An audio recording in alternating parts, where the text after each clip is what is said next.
Welcome back to the Snowpoint Cast. Today we're going to be looking at a deck from 2011 called Reshiphlosion. So this deck actually got top 8 at US Nationals. A player named Tall Dolezal got top 8 with it. And then the same player actually got top 4 at Worlds with it, which was the best finish that it had at Worlds.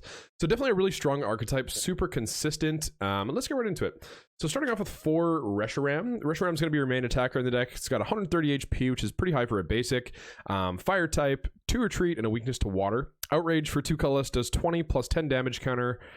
10 for each damage counter on this Pokemon, so decent, especially because Typhlosion drops damage counters on you. But Blue Flare is the main attack you're going to be using. So for Fire colorless, it does 120, and then you discard 2 fire energy attached to this Pokemon.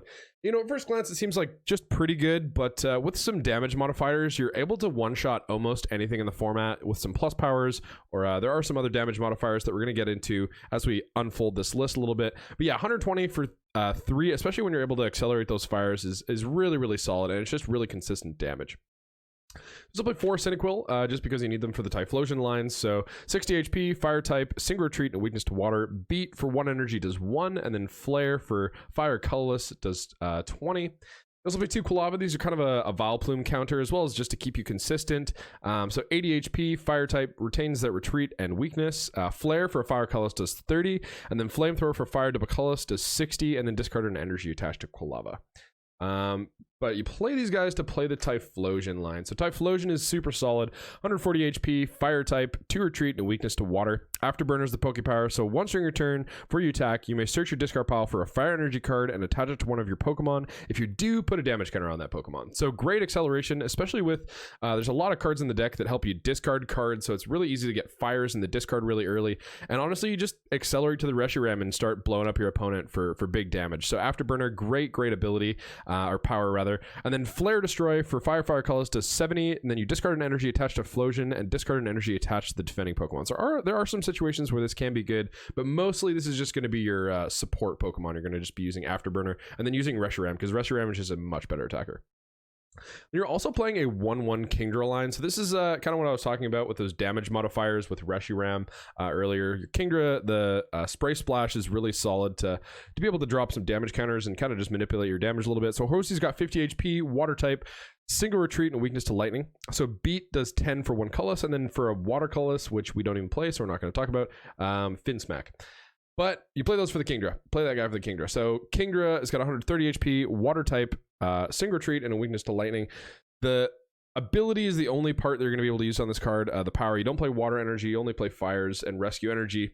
So being able to only use the ability is still super fine because it's so good. So the ability Spray Splash, you get to drop a damage counter somewhere on your opponent's board, wherever you'd like, which is really nice because it means if you're up against another Reshiram and you have a Kingdra in play, it just means you can go Spray Splash, hit the Reshiram, and then Blue Flare for 120 and get that knockout. And it kind of just depends what other like Pokemon is in the active. If you're up versus a Magnezone, you have to hit 2 plus powers, and you play a bunch of Junk Arms and 2 plus powers, but just having a Kingdra so that you can set that up earlier is really nice for sure. I do really like the one of Kingdra in this deck. And then you're also playing 1 Bouffalant. So this is mainly a RDL counter. So Rayquaza Deoxys Legend is a really solid card in Magnabore, and Bouffalant just one-shots it as a return knockout. So Bouffalant's got 100 HP, 2 retreat, weakness to fighting, revenge for 2 colorless does 20. If one of your Pokemon was knocked out by damage from one of your opponent's attacks last turn, does 70 more. So 90, swinging for 180, and RDL is weak to colorless or dragon type, because back in the day, dragons were just colorless type, so it was weak to itself, but this colorless Bouffalant also hits it for weakness. So you swing for 180, and it's only got 140 HP, so you take 2 prizes as the return knockout, which is really nice for sure. And then for 4 colorless, Head Charge does 80, and then flip a coin if Tails this Pokemon does 20 damage to itself. Also kind of nice to have a separate weakness on the attacker. You're pretty weak to water, so there's not very many good water decks because of how good Magnezone is in this format, but having an alternative weakness is definitely nice as well. Okay, so you also play 1 Smeargle. This is a support one of 2 support Pokemon that you play.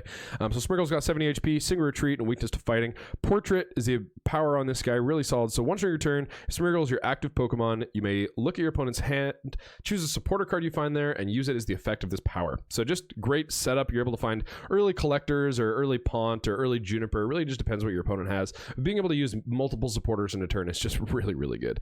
And then Tail Wrap for 2 colors does 20. Flip 2 coins. This deck does 20 damage times the number of heads. Really really awful attack. You're also playing one Cleffa. So Cleffa's got 30 HP, free retreat, no weakness, no resistance. Sweet Sleeping Face is the body. As long as Cleffa is asleep, prevent all damage done to Cleffa by attacks. And then Eek for free, shuffle your hand to your deck and then draw 6 cards. Cleffa is now asleep. So just being able to attack for free means that you can attach retreat if you have a single retreat Pokemon like a Horsea or a Cyndaquil in the active. You're just able to retreat to the Cleffa. If you have like nothing, you can collect her and then hopefully get a fresh hand and hit something off of that. Okay, so getting into some of the trainer cards, starting off with 4 Junk Arm, because Junk Arm is a really good card in this deck. So discard 2 cards from your hand, search your discard pile for a trainer card, show it to your opponent, and put it in your hand. So being able to recover your trainers is obviously really good, but also being able to discard cards is really advantageous because it lets you get fires in the discard, and then you can use the Afterburner on Typhlosion and start accelerating those, which is really nice as well. Having multiple cards in the deck to discard cards from your hand is really, really solid. So you're also playing 4 Rare Candy, just staple in a stage 2 deck. You need to find your Typhlosions, and you play a 101 Kingdra line, so you need a Candy for that as well.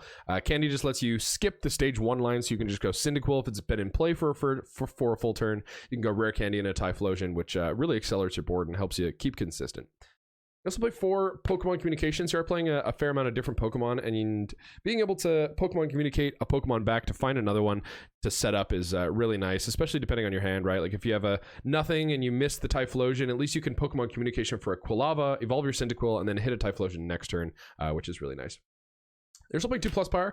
It's like I was saying, Reshiram doesn't always hit the numbers that you want it to with 120, so being able to swing for 130 in the mirror or against a Zekrom is really nice. And then being able to swing for even more damage against a Magnezone.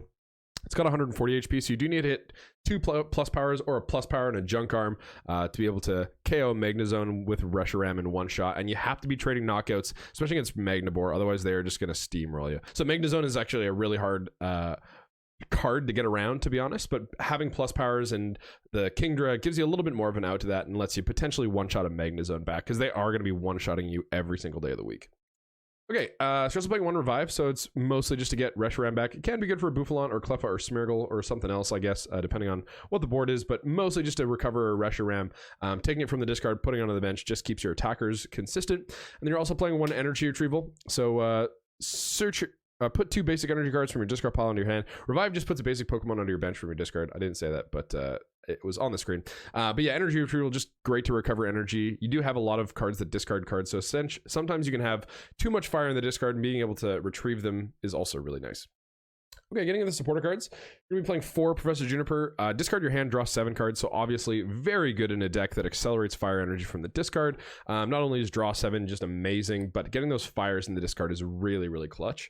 And then you also play 4 Pokemon Collector. So you're playing stage 2s, and you're playing Reshirams, and you're playing a Kingdra line. So yep, and you want to get multiple Typhlosion outs as well. So being able to find multiple Cyndaquil with a Collector, you can get like 2 Cyndaquil and a Reshiram, and then hopefully find some Typhlosions and be afterburnering. If you get 2 Typhlosions out, it means that you can afterburner every turn and not have to worry about attaching from hand, which is really nice. And Pokemon Collector kind of just helps you set up in that way.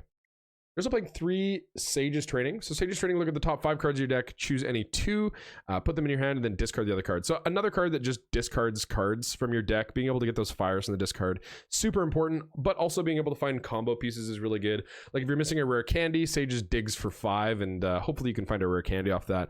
If not, you can hopefully find a Communication or another piece that'll help you get your setup going. And you also play 2 Professor Oak's New Theory. So PONT is really solid. Shuffle your hand to your deck, draw 6, just a really consistent draw supporter. And with a total of 13 supporters, I feel like that's a super fine number for a deck like this. Okay, so we're also playing 2 Rescue Energy. So Rescue, if it's attached to a Pokemon and that Pokemon gets knocked out from damage from an attack, you get to put that Pokemon back into your hand, which is really nice. So being able to, you don't get to keep the stuff attached, but you do get all the Pokemon. So keeping the whole Typhlosion line is really nice. If you evolve through a Quilava, it means you get to keep Cyndaquil, Quilava, Typhlosion, and depending on what else your board is, when it gets knocked out, if you have a Cyndaquil on the board, you can kind of just waterfall, evolve into the Quilava, and then if you have a Quilava, you can just evolve into the Typhlosion. So being able to recover that is really nice if your opponent tries to knock out your Typhlosions, because they can target your Typhlosions. That is one of the things that can be deadly for you, is if your Typhlosions get taken out, it can be bad news bears. But Rescue Energy on a Typhlosion just means that you're able to keep it consistently in your hand, which is really nice. And then you're also playing 10 Fire Energy. So obviously a deck that accelerates energy from the discard. I think this is just me personally, but throughout the years, there have been a ton of decks that accelerate energy from the discard. You know, Ray Eels, Meta Knight, you know, tons of decks. And I think that for the most part, deck dependent, I think lower than 10 is almost always wrong, just because you want to find the energy so often, and you also want attaches, so you want to be discarding and attaching. And if you play less than that, it just means you're a little bit less consistent in that front. And if that's the purpose of your deck, to be accelerating from the discard, kind of bad news bears if you're not able to find that energy. So 10 is a really nice number. But yeah, this has been Reshiphlosion from 2011. If you have any questions about the deck, feel free to leave them in the comments below, and I'll do my best to get to them. And also, we're doing a giveaway. I haven't talked about the giveaway for a long time, but we are on our way to 500 subscribers. When we get there, I'm going to be doing a big giveaway, lots of stuff to give away. So make sure you're subbed. I think we're at like 460 something, so we're definitely close. But yeah, thank you guys so much for tuning in, and we will see you next time.